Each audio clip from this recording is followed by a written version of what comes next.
Hola, soy Anthony Choi y este es tu programa Viaje a otra dimensión a través de Radio Capital, la radio de Lima, programa número 1 de la noche limeña. Muy bien, queridos amigos. Dentro de la literatura que recomiendan siempre a los jóvenes y que es invariablemente forma parte de los inicios de la persona del joven que empieza a leer, Julio Verne tiene un papel pues indiscutido, ¿no? Yo de joven leía mucho Julio Verne, ¿no? Y también lo suyo tuvo pues Carl Sagan como un gran divulgador científico en su famosa serie que se fue transmitida por televisión, Cosmo, ¿no? Entonces, cada uno en su papel tuvo un destacado, no solamente, digamos, protagonismo con respecto a la difusión popular de la ciencia, de la aventura, del afán de descubrimiento, sino también de una manera, pues, cada uno fue visionario, materializó muchos sueños científicos y tecnológicos, ¿no? En sus obras, en el caso de Julio Verne, en su obra literaria, en el caso de Carl Sagan, en esta labor de un gran científico y a la vez de divulgador en esta materia. Así que esta noche se nos ha ocurrido, ¿cómo no?, hablar de estos dos grandes visionarios, de una manera que puede ser un término que engloba a ambos, ¿no? Y estamos con Iván Mesa, él es biólogo y divulgador científico, con el cual vamos a conversar acerca de Carl Sagan, y con Cristian Tello, él es vicepresidente de la Sociedad Hispánica Julio Verne, y que también analiza la obra pues, de este gran escritor francés. Muy bien, empecemos con el gran Carl Sagan y con Iván Mesa. Iván, buenas noches, ¿cómo estás? Buenas noches, Anthony. Un gusto estar acá contigo. Y también pues con Cristian. Cristian, buenas noches. Muchas gracias por la invitación y un gusto conocerte, Anthony. Dispuesto a toda pregunta relacionada al escritor francés visionario. Al visionario Julio Verne. Bueno, empecemos con Julio Verne, que es el más antiguo, el que yo tengo la mayor cercanía. ¿Por qué a Julio Verne se le podría considerar como un visionario? Bueno, definitivamente es el calificativo con que él se le conoce a nivel mundial, se le estudia mucho a Julio Verne precisamente por estos vaticinios en sus novelas. Ajá. Él es considerado pues el escritor visionario porque escribiendo en el siglo XIX, claro, a mediados de aproximadamente 1863 empiezan sus novelas famosas, aunque él escribe desde antes, ¿no? Novelas cortas en su juventud, pero digamos que los llamados viajes extraordinarios, que son la saga de novelas famosas que lo convierten a él en un escritor, pues, digamos, de culto. Leído por todas las juventudes del mundo, ¿no? Entonces, él se adelanta un siglo a diversos acontecimientos, a los avances de la ciencia, la Por ejemplo, ¿en qué novelas y con respecto a qué descubrimientos? Definitivamente, dentro de todas las novelas visionarias, bueno, yo, por ejemplo, he traído acá algunas acotaciones que me pareció interesante compartir. Ajá. Por ejemplo, lo que más se le recuerda a él son los viajes al espacio. Claro. Principalmente el viaje a la Luna, de la Tierra a la Luna, alrededor de la Luna, que se considera la novela más profética de Julio Verne. Más profética. Por la cantidad de vaticinios que hay, la precisión de los datos, la exactitud con que da todos los detalles. Hizo creer a la gente de su tiempo que esta novela se trataba de un proyecto real. Ajá. Porque la novela se publicaba serialmente, cada semana o quincenal, capítulo por capítulo, y con tal precisión y detalle da los datos del proyecto de lanzamiento a la Luna, ¿no? A través de un cañonazo, ¿no? Claro. Como era, pero la gente pensaba que era un proyecto real, a tal punto que el proyecto original era lanzar un proyectil, pero solamente visualizarlo, y la intención era que caiga y observarlo, nada más. Ya. Pero a mitad de la novela llega un personaje francés, Arradin, que es el anagrama de Nadar, que dice, ¿no? Detenga la construcción del proyectil esférico, sino conviértanlo en cilíndrico cónico porque va a estar tripulado. Yo me ofrezco a que sea ese primer hombre en que llegue a la Luna, y si hay alguien que me quiera acompañar, estaremos dispuestos. Y ahí se queda ese capítulo. Entonces la gente de su época pensaba que era algo real. Y un proyecto real que estaba en camino. Y a la redacción del periódico que publicaba esta novela seriadamente comenzaron a llegar miles de cartas proponiéndose voluntarios para ir a la Luna. Querían ir a la Luna. O sea, ese nivel de combinar, ¿no? Extrapolar la realidad con la ficción. Claro. Ese poder Julio Verne. ¿En qué año fue la publicación de La Tierra a la Luna aproximadamente? Fue en 1865. 1865. Y hay, se adelantó casi un siglo al verdadero lanzamiento. Es que la segunda Luna. parte de la novela es alrededor de la Luna. De la Tierra a la Luna solamente se queda en el disparo y con una curiosidad qué le pasó a los 3 tripulantes. Claro. Y 5 años después, realmente entre 1869 y 1870 se da ya la publicación de Alrededor de la Luna, que coincide con 100 años del Apolo 11. Ahí sí, exactamente. Exactamente. 1869. Así es. Ahora, Julio Verne, ¿de dónde venía? O sea, ¿por qué tenía este afán? ¿Él venía del lado del lado de una especie de difusión científica o el lado más bien de una especie de deslumbramiento aventurero? Bueno, lo que pasa es que hay que recordar la época. Para entender a un personaje debemos saber en qué contexto él se desenvolvía. Claro. Él era de mediados del siglo XIX, era una época donde la revolución industrial estaba en pleno apogeo. Claro. Los descubrimientos científicos, las grandes exploraciones a lugares... Wyatt hizo la máquina al vapor. Por supuesto. Eso, ¿no? Entonces, Julio Verne en realidad pues era de carrera por voluntad del padre. Tuvo que estudiar Derecho, pero al llegar a París, él era provinciano, de una ciudad llamada Nantes portuaria, pero al llegar a París se encuentra pues con su verdadera vocación, que es el teatro, la literatura, la bohemia de París. La bohemia y es atrapado parisiense. por este mundo. Claro. Y al final se enfrenta a su padre y le dice: papá, creo que yo por respeto voy a terminar la carrera, pero no la voy a ejercer. Así que yo me haré mi vida, y se propuso su mismo destino. Ser escritor. Ser escritor. Ser un hombre de teatro. Un hombre de teatro. Al inicio, la época era todo era teatro. Y el vodevil francés. Al inicio quiso hacer eso, pero se dio cuenta que la París de esa época estaba lleno de genios literarios. Estaban Víctor Hugo, Dumas, Flaubert. Qué locura para estar rodeado de tanta gente. Sí, era una... Flaubert, Gustave Flaubert, Baudelaire, Dios mío, Baudelaire. Entonces, ¿cómo es ese poema de Baudelaire? Capital. ¿Cómo es este poema? La carne es dura, dijo Mallarmé. No hay un poema de Flaubert. Pero lo que hay que entender es que toda esta gente era había alcanzado un gran nivel, y Verne tuvo que buscarse su propia beta literaria. Honoré de Balzac. Gu de Maupassant. Maupassant también. Qué locura, para yo viviría ahí.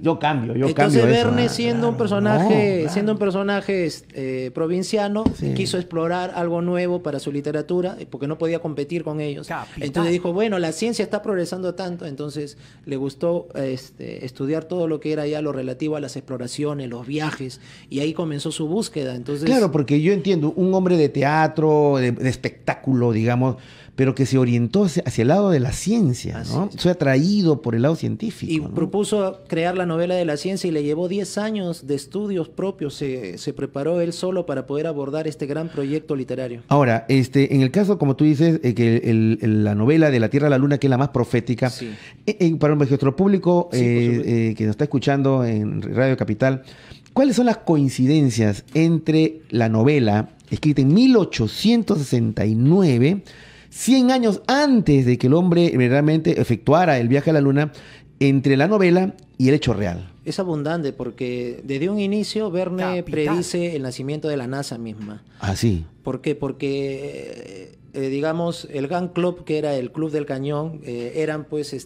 militares que ya estaban inactivos después de la Guerra de Secesión. Se organizan debido a su inactividad en buscar algo que hacer, y por eso crean el disparo de cañón a la Luna. El hombre iban a lanzarlo como una bala de cañón. Que alucina. ¿Y cómo nace la NASA? La NASA nace después también con los militares de la Operación Paperclip. Claro, que son refugiados nazis. Ayer hablamos del tema, justamente. De la Segunda Guerra Mundial. Entonces es una similitud. Predice el nacimiento de la NASA. Claro. Luego tenemos el lugar de lanzamiento. Realmente el lugar de lanzamiento es profético, definitivamente. ¿Por qué es profético? Porque él elige, en su época las grandes potencias eran europeas. Claro. Entonces cualquiera pudo haber pensado de que debió ser un país europeo la nación que emprenda este proyecto. Londres, París. Sin embargo, Verne dice: no, su visión está en Estados Unidos como una nación emergente en esa libre, época, ¿no? De todo imperialismo británico. Eso, ese es el punto. Y además eran grandes científicos, claro. Así que él vio objetivamente que eso iba a ser. Y además eligió 2 puntos de lanzamiento en la novela. ¿Ya? Los posibles lugares de lanzamiento de este proyectil iban a ser o Texas, ¿ya? o la Florida. ¿Ya? Y entonces hay una rivalidad entre las dos ciudades. Y al final gana Florida por su acercamiento al mar. Pero lo curioso es, porque Cabo Cañaveral está en la Florida y hay hasta hay un mapa con todas las coordenadas y está muy cerca. O sea, Verne puso el punto de lanzamiento en Florida. Sí. Y en realidad el lanzamiento del hombre a la luna fue en Florida. En Florida, sí. O sea, pero 100 años antes lo había dicho. Y no hay que desdeñar la otra ciudad que toma, porque en Texas se encuentra Houston, la base de mando. Claro, Houston, Texas. Que, bueno, está supervisando. A mí me parece de que ahí hubo algo de como una especie de visión profética, ¿no? Capital. De clarividencia o algo por el Las estilo. dimensiones, el peso, tamaño, el material del módulo de mando de los Apolo coinciden, son muy, pero muy similares con el proyectil que lanza Julio Verne a la Luna. Coinciden los materiales. Claro, el aluminio. Lo curioso es que el aluminio en la época de Julio Verne recién era un material que se había descubierto recientemente y estaba en proceso de investigación. En cambio, Julio Verne, por recomendación de un químico amigo suyo, es que lo toma de una vez al aluminio y lo predice como un material resistente, maleable, que se puede trabajar y que le disminuye el peso al proyectil para poder lanzar. Y no habrá sido que la gente de la NASA se inspiró en la novela de Verne de alguna manera. Por supuesto, porque vemos muchas coincidencias. Por ejemplo, el nombre del cañón que dispara este proyectil se llamaba Columbiad. Y el módulo de mando de las misiones Apolo, del Apolo 11, se llamó precisamente así, Columbia. Eso es una clara muestra de que leyeron a Verne y se inspiraron en ellos. Se inspiraron de alguna manera. El mismo Von Braun, que fue el líder de este proyecto, y las demás personas involucradas en el viaje a la Luna, dijeron haberse inspirado en los libros de Julio Verne para dedicarse a eso, a la cohetería. Y hay que decir también de que, y lo dijo también Werner von Braun, ex nazi además, ¿no? Que fue traído por la Operación Paperclip, que una de las inspiraciones de los cohetes que llegaron al final al hombre de la luna fue la obra, pues, del peruano Pedro Paulet, ¿no? Por supuesto. El peruano arequipeño Pedro Paulet, el genio peruano, que además también hemos descubierto que también se inspiró en Verne, y bueno, él habla de Verne en algunas de sus publicaciones en periódicos, pero hay que recordar de los 3 astronautas también. Fueron 3 igual. 3, fueron 3 personajes, pero hay un detalle curioso, que uno de los, o sea, a Julio Verne le gustaban mucho los anagramas. Habíamos hablado de Ardán, que realmente invertimos el orden de las letras, y es Nadar. Nadar era un amigo suyo, aventurero, fotógrafo, un polémico del siglo XIX, muy amigo, pero justamente por este carácter aventurero lo toma de modelo. Y el personaje Ardán tiene incluso en los gráficos, en las ilustraciones de la época, tiene la misma fisonomía, es idéntico, es el mismo Nadar o Ardán de la novela. Pero si nos proyectamos, uno de los personajes de los 3 que viajan, además de Ardán, es el capitán Nicole. Pero si invertimos las letras en tipo anagrama, coincide pues con Colin, que es uno de los 3 verdaderos que viajaron. Seguramente se habrá corrido río de tinta de que la obra de Verne pues fue profética y que hubo algo ahí paranormal de alguna manera. Y yo creo que lo más impresionante incluso es el regreso. Porque Julio Verne dice, ¿cómo van a regresar los astronautas? ¿Cuál es el modelo? Generalmente lo hacen en tierra. Actualmente todos regresan en tierra, pero en esa época para Verne se le ocurrió hacerlo en el mar y en el Océano Pacífico. Incluso da coordenadas, latitud, longitud. Y así regresaron. Y coincidió. El módulo fue Amerizó. Amerizó fue recogido por un portaaviones. Pero lo curioso es que si vemos las coordenadas que da Verne con las verdaderas coordenadas donde cayó el Apolo 8, por ejemplo, solo hay 4 kilómetros de distancia.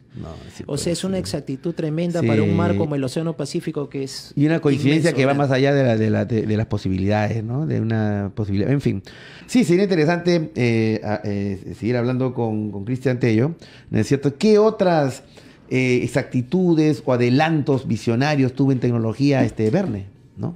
Bueno, además del clásico del viaje al espacio, incluso además de la Luna, él hace una novela que se llama Héctor Servadac, Héctor Cervera.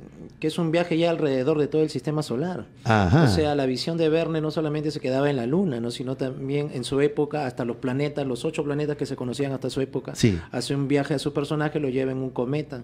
Es un cometa. Un cometa que roza la Tierra, que absorbe ese por el impacto y son llevados, ¿no? Era la única forma que se le pudo ocurrir a él. Claro. Pero fue una opción válida y fue una novela que llevó por todo el sistema solar. Y dime, y tengo la curiosidad, ¿cómo termina la novela? ¿Regresan vivos? Regresan. Ya eso, ya es una licencia literaria. Es una licencia literaria. Hay un método ahí, como siempre, como hizo en la Luna, también tiene su propio método. Pero con respecto a la Tierra, también pues tenemos el clásico viaje por el fondo de los océanos. 20.000 leguas de viaje submarino. ¿No? Que, bueno, catapultó a la fama a este submarino llamado el Nautilus. El Nautilus. Y el ¿no? enigmático Capitán Nemo que lo Capitán dirigía. Nemo. Este Capitán Nemo, pues, abastecía todo su submarino. Era un renegado por todas las cosas que le habían pasado en la tierra, ¿no? Pero él se sentía libre, dueño en el mar, ¿no? Eran sus dominios. Okay. Y todo lo obtenía del mar. Ya. Entonces, este submarino, ya existían algunos prototipos, ¿no? Básicos todavía del submarino. Desde Leonardo da Vinci habían planos de submarino. Pero ya ¿no? Julio Verne le agrega un detalle, ¿no? Es una sala de máquinas en la cual el Nautilus funcionaba a través de la electricidad. Electricidad, claro. Entonces la electricidad siempre fue para Julio Verne el impulso para sus diversas máquinas. ¿En eso te pareció a Nikola Tesla, no? Eso sí, la electricidad. Aunque Julio Verne no precisa realmente la fuente, cómo es que la electricidad se produce, pero sí dice que las máquinas funcionan por electricidad. También tiene, así como viajó por las profundidades del océano, también tuvo una novela con respecto a viaje por los aires. Tuvo una vuelta al mundo, pero alrededor de una máquina aérea. No, hay una novela, La Vuelta al Mundo en 80 días. ¿Está? No. Bueno, realmente en La Vuelta al Mundo en 80 días, la película ha perennizado un viaje en globo que incluso en la novela no se produce. No se produce. Eso es en la película, que es un agregado. Yo me acuerdo que la película con David Niven y Cantinflas, claro. ¿no es cierto? Pero sí hay una novela donde él propone una máquina aérea basada en puras hélices, que es el prototipo del helicóptero. Entonces eso se llama Robur el Conquistador. Digamos que es la versión del Capitán Nemo, pero aérea. ¿no? Y más adelante este Robur regresa con otra máquina porque ya Wells, en la etapa final de su vida, Verne comienza a ser eclipsado por Wells, que empezaba a emergir como también un actor de ciencia ficción. H.G. Wells, ¿no? Wells, el autor de La Guerra de los Mundos. Y él regresa, lo retoma a Robur el Conquistador y crea una máquina llamada, pues, la novela se llama El Dueño del Mundo. El Dueño del Mundo. Y esta máquina que era aérea, también era submarino y también pues era automóvil, barco, se convertía en todo esto. Esta máquina se llamaba El Espanto o El Terror. El Espanto, el Terror. ¿No parece un antecedente de los Transformers? No, pero hay una máquina... Capital. Pero hay que recordar que Pedro Paulet, en su autobólido, más o menos Julio Verne había tenido una idea similar, porque el autobólido de Pedro Paulet que va hacia el espacio, pero también regresa y es sumergible. Es una idea que es rescatable. Que circulaba en la época, ¿no? Claro, el fax, el internet. Hay una novela que se llama París en el siglo XX. Es una novela que en su época su editor no se la quiso publicar porque la consideró en su momento muy pesimista. ¿Muy pesimista? ¿Por qué? ¿Por qué? Porque el editor Hetzel lo que quería era pues publicar novelas de aventuras, donde la ciencia sea la protagonista y que el ingeniero, el personaje científico hace uso de este conocimiento para librarse de todas sus adversidades. Ese era el mensaje que se quería dar en los viajes extraordinarios. Pero París en el siglo XX vislumbraba pues con un siglo de anticipación. Estamos hablando de 1863. La novela se ambienta en 1960, o sea, un siglo después. Y él ve pues una sociedad completamente transformada, donde él vislumbra que el hombre más que nada ya se va a pegar a la ciencia, a la industrialización, el comercio, donde el dinero prácticamente es lo que predomina y que las artes, la literatura y todo lo que son las humanidades se van perdiendo, ¿no? Todo el mundo sabía leer, pero no leía, por ejemplo, ¿no? Oye, ¿eso no se parece al neoliberalismo? Todo ese ambiente, claro, y también habla, por ejemplo, de automóviles que son impulsados por gas, habla de rascacielos, habla de la silla eléctrica cuando se ejecuta un personaje. Es decir, hay muchas cosas en París en el siglo XX. Si antes se dudaba de que Julio Verne era un visionario, con eso ya y con París en el siglo XX se descubrieron estos manuscritos en los años 90. Recién se descubrió. Entonces, con el descubrimiento de París en el siglo XX es que se regresa a Julio Verne a darle el título realmente de visionario. Y esta novela no la quiso publicar su editor en su época. Le pareció demasiado fantástica. Y pesimista a la vez, ¿no? Porque el protagonista de la novela es un poeta que se encuentra solo, triste, desamparado, porque el mundo en el que se desenvuelve es netamente industrializado, comercializado, entonces, materialista. Por ejemplo, también tenemos... Utilitario. Hay una novela que me gustaría mencionar. Aparte de los adelantos científicos, las máquinas portentosas, ¿no? Los tanques de guerra, por ejemplo, en La casa de vapor lo vislumbra. El cine, la televisión, hay unos instrumentos ópticos, visuales, con sonido, que Julio Verne, por ejemplo, en El Castillo de los Cárpatos, crea la proyección de un holograma de una cantante de ópera que había muerto, y que este personaje que se había enamorado, con la intención de verla siempre cantar y verla frente a él, crea un holograma y crea un aparato para hacerle una proyección en sonido y en visión. Digamos que se adelantó en el tiempo para hacer los espectáculos en hologramas. Claro, es lo que es el anticipo de lo que se va a ver después en el cine, la televisión, la proyección de imagen-sonido. De imagen-sonido, Esta novela es de 1892 y los hermanos Lumière pues crean sus primeras proyecciones 4 años después, 96, 97. Y ¿Qué tal imaginación de...? Y hay algo sorprendente. Sí. Los 500 millones de la Begún o de la princesa india, ahí él predice el nazismo, el ascenso de Hitler. ¿Así? ¿Cómo así? Yo me sorprendí cuando... ¿Cómo se llama la novela? Los 500 millones de la Begún. Los 500, sí, escuchamos. Millones de la Begún. ¿Qué es lo que sucede en este caso? En esta novela es una herencia que se divide y hay un personaje que toma la mitad de la herencia y otro la otra mitad. Y en Estados Unidos crean una ciudad cada uno. Uno para creación del bien, una sociedad buena, donde los valores están por delante, pero el otro lo crea para hacer armas de guerra, destrucción, y la finalidad es atacar al oponente. Pero este personaje es alemán. El malo es alemán. Entonces crea una industrialización solamente para la guerra. Y cuando Verne describe este personaje, Herschulz, lo que dice pues es que según su pensamiento, la raza aria era la única que debía prevalecer sobre las demás razas. Eso dice en la novela. Eso lo dice en la novela. Entonces eso es el principio del nazismo. Sí. Bueno, aunque había una tradicional rivalidad entre franceses y Alemania, por ¿no? la guerra franco-prusiana, ¿no? Claro, pero sí, definitivamente hay la bomba atómica también la predicen ante la bandera. Hay un artefacto que va a explotar y que va a destruir kilómetros cuadrados a su alrededor con una potencia basada en un explosivo llamado la melinita. Es decir, hay muchas anticipaciones, el fax, el internet, la globalización. La videoconferencia, estoy viendo acá, los noticiarios, las videoconferencias. Sí, bueno... Hay tanto por hablar de Julio Verne. Sí, muy bien. Vamos a hacer la pausa en estos momentos, queridos amigos, y vamos a seguir en estos momentos con sus llamadas, ¿no? Repito, ¿qué piensan de estos visionarios que pueden adelantarse al tiempo, ver lo que se viene? 11:31, pausa, regresamos. Hola, soy Anthony Choi y este es tu programa, iba a decir, Viaje a las Estrellas, ¿no? Viaje a otra dimensión. Es el programa número 1 de la noche, aquí en Radio Capital, la radio de Lima. Muy bien, queridos amigos. Hola Alexis, ¿qué tal? Buenas noches. Buenas noches. A otra dimensión. ¿Cómo estás? Doctor Choi, ¿cómo está? Bien, cuéntanos. Quería mencionar sobre una obra de Julio Verne, uno de sus primeros libros, que hablaba de la Lima de antaño. Sí. La Lima de antaño. La obra se llama Martín Paz, que y justamente Julio Verne ahí lo ha traído justamente nuestro especialista Cristian Tello. Sí. Ahí está. Sí, que habla de la Lima del siglo XIX, más o menos. Describe el Callao, describe el centro de Lima, describe, incluso menciona Chorrillos, el Cabo Morro Solar, y es un poco... un poco extraño, ¿no? De que un escritor que haya hablado de la luna, de estos temas tan visionarios, empiece sus primeros escritos hablando sobre Lima, ¿no? Que está al otro lado. Ahora, la gran pregunta ahí, mi querido Alexis, es saber si Julio Verne estuvo en el Perú. Físicamente nunca llegó acá al Perú, solamente llegó a Estados Unidos. ¿Y por qué escribió una novela sobre el Perú? Muy buena pregunta. ¿Ah?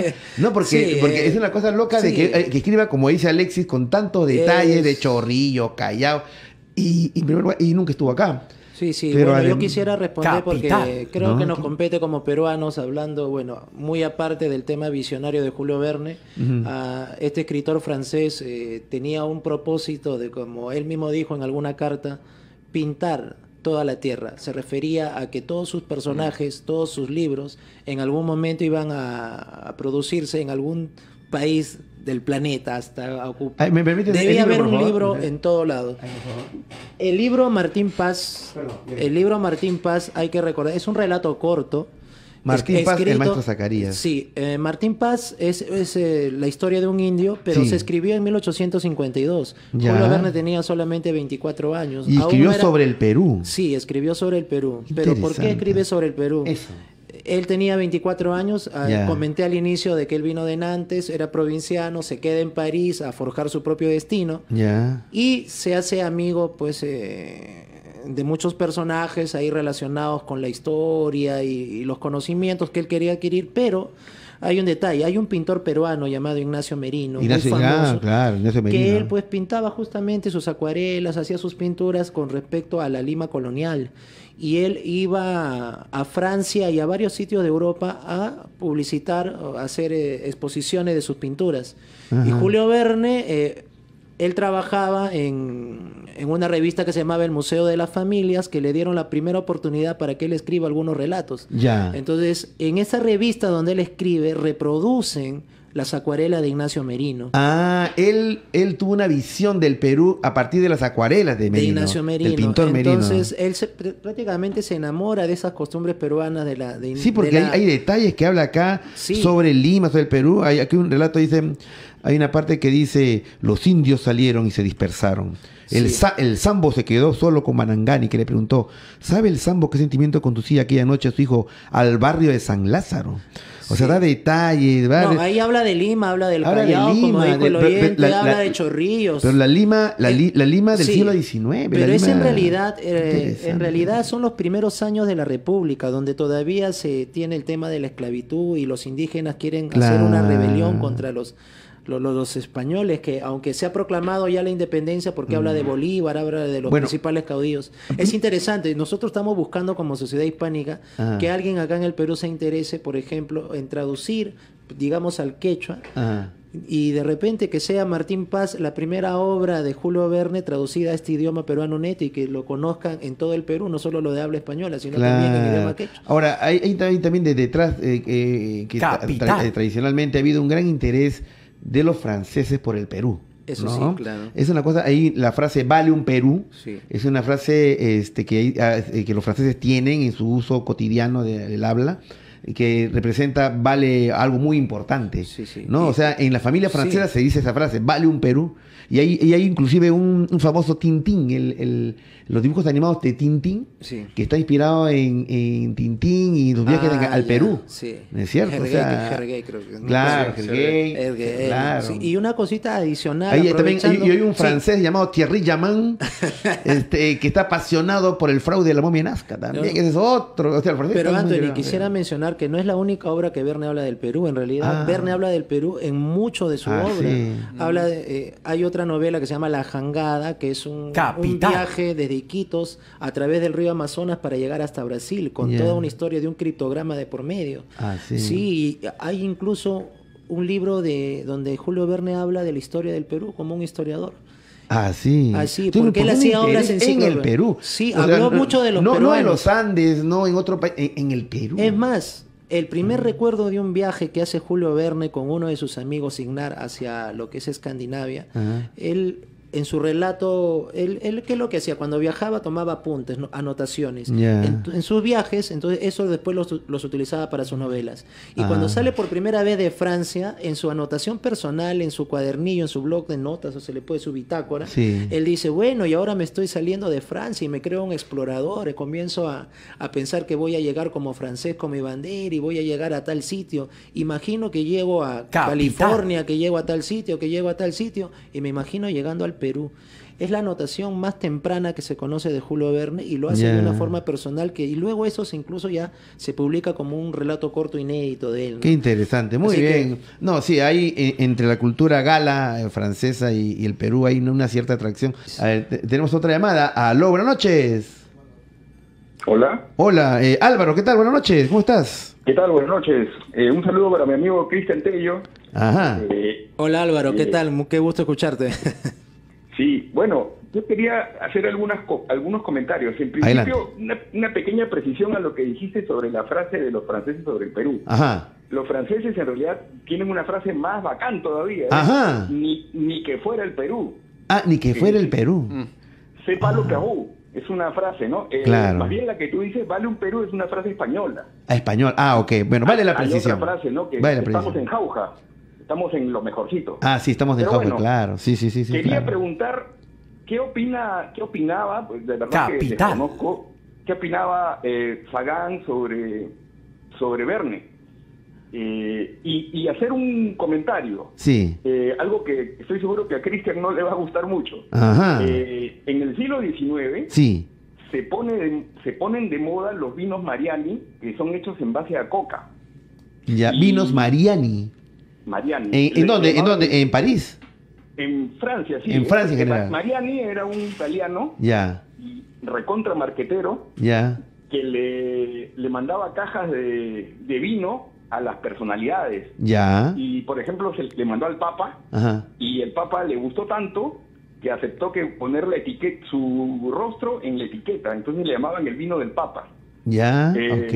Y, bueno, sé que lo que he leído es que a Verne también le regalaba a los hermanos Lumière, a Solá, en fin. Ajá. La coca y la cocaína en el siglo XIX eran pues un insumo dentro de la intelectualidad. No, pero estamos hablando de vino, puede ser hoja de coca remojada, ¿no? O sea, como hacen ahora los, ¿no? En ciertos daiquiris, ¿no? Vino de hoja de coca. De hoja de coca, no era de cocaína, ¿no? Claro. La cocaína era lo que Freud le daba a sus pacientes. Pero bueno, claro. ¿Cuánto pienso yo, no? Ajá. Estoy hablando en voz alta. ¿Cuánto de la imaginación de Verne estaba influida por eso, no? ¿Que tú crees que mucho de lo que escribió su novela fue influido por vino con coca? No lo sé. Es una cosa que se dice, ¿no? Sí. No, hablando en los salones franceses del siglo XIX, de esta época finisecular, ¿no es cierto? Inclusive de la Belle Époque, ¿no es cierto? Sí. Que fue antes, había rapé, ¿no? Rapé, que eran... había opio también, ¿no es cierto? O sea, y no sé si coca. Pero muy interesante el dato, ¿eh? Gracias, amigo. Gracias por... Bueno, en el caso de Julio Verne, más bien... esta sustancia, bueno, no él no, por lo menos no se menciona o no se sabe, no mencionó el tema, pero lo que sí se quiere, digamos, vincular a Julio Verne para poder explicar todos estos vaticinios con tanta exactitud es que posiblemente, y es lo que se especula, pudo haber pertenecido en su época a alguna sociedad secreta que le pudo dar algún conocimiento fuera de lo normal, porque es muy difícil aceptar pues que él tenga tanta precisión en sus vaticinios. Pero se han hecho las investigaciones del caso, mucho se le asocia por ejemplo a la masonería, y es verdad que en el siglo XIX muchos personajes asociados, su vínculo cercano a Julio Verne, si eran masones, por ejemplo Jean Macé, Dignar, su mismo editor Hetzel, también eran masones, pero de ellos se tiene certeza. Claro. Pero ha habido mucha investigación para ver si Verne, muchos investigadores durante décadas han buscado una afiliación, algún documento que pruebe su participación en masonería, por citar alguna secta, pero no se ha encontrado, pero de todas maneras se piensa que pudo haber estado relacionado, y eso ya queda en un misterio, ¿no? Bueno, en realidad, en la época de Verne, en el siglo XIX, en Europa y sobre todo en París, había muchas sociedades secretas, ¿no? De hecho, el auge del espiritismo, de la doctrina espírita, fue en Francia, ¿no? Con Allan Kardec, ¿no? Entonces, de esos movimientos espíritas, teosóficos, Madame Blavatsky, y que haya la posibilidad de que Verne haya podido, como un intelectual que estaba en esos círculos, tener algún tipo de contacto, conocimiento, probablemente, ¿no? Quería preguntarle a Cristian, si es cierto que antes de que él escriba estas obras, él se sumergió a estudiar profundamente la ciencia de su época y probablemente historia y geografía y todo Como eso. lo mencioné, él se propuso, digamos, el proyecto de novelar la ciencia. En su época nadie lo había hecho, así que él se tomó 10 años de estudiar, de prepararse y sobre todo entablar relación con muchos científicos, exploradores, periodistas. Claro. Él estaba mucho en los salones estas de las tertulias para poder conversar. Se iba a la biblioteca, resumía en ficheros de la época toda la información y él fue atesorando una cultura enciclopédica digna de los hombres del Renacimiento. Es por eso que él pudo... Es parte del secreto de por qué es visionario, definitivamente. Es más, solamente un dato adicional. Esta novela de La Tierra a la Luna, él sabía que su preparación intelectual, él era un abogado, era un hombre de letras, pero para abordar el tema de la Luna, él no podía hacer, ya no llegaba al nivel de hacer las ecuaciones matemáticas, cómo calcular la velocidad de escape, que es 11,2 kilómetros por segundo. Lo calculó. ¿Y quién lo ayuda? Lo ayuda a su primo, que era profesor de matemáticas, Henry Garcet, que lo convence para que le haga los cálculos. Pero el primo no estaba muy de acuerdo con el tema de la novela, pero al final lo convenció y hizo todos los cálculos. Lo curioso es que 11,1 kilómetros por segundo es la velocidad de escape, prácticamente es similar. 11.2 y en la novela sale 11,1, o sea, es casi lo mismo. Bueno, ¿no? Es fascinante hablar acerca de los visionarios, es fascinante hablar de las personas que se adelantaron a su tiempo y siempre habrá de ese tipo de personas, en lo cual es un ejemplo para seguir y espero que este programa a todos los chicos y jóvenes que han estudiado, que han visto el programa, les sea estímulo para seguir, como no, el ámbito de la ciencia. Cristian Tello, gracias por estar aquí y bueno, si quieren conocer más sobre Julio Verne. Sí, por supuesto. Antes agradecer a la audiencia, en especial a mis alumnos que han estado muy atentos, han estado con bastante expectativa, ¿no? Sobre todo lo que se iba a divulgar acá en esta entrevista. Bueno, ha sido bastante satisfactorio. En lo personal, yo vengo divulgando la cultura, el conocimiento a través de un canal propio en YouTube que lleva mi nombre, Tellopedia, y los invito a suscribirse. Tellopedia. Muy bien. Muy bien. Y allí van a encontrar videos también relacionados, obviamente, a Julio Verne, que es uno de mis personajes favoritos, claro que siempre voy a ser un verniano a capa y espada y defenderé, pues, la posición de la sociedad hispánica Julio Verne, de llevar la obra a la literatura. A pesar de ser un escritor del siglo XIX, hay que rescatar a estos personajes que tranquilamente pueden ser estudiados, porque los viajes y las aventuras nunca se acaban, y Julio Verne es un ejemplo de ello. Bueno, eso es cierto, las aventuras nunca se acaban. ¿No es cierto, mi querido? La aventura nunca se acaba, ¿no? Muy bien, gracias, señores, muchas gracias.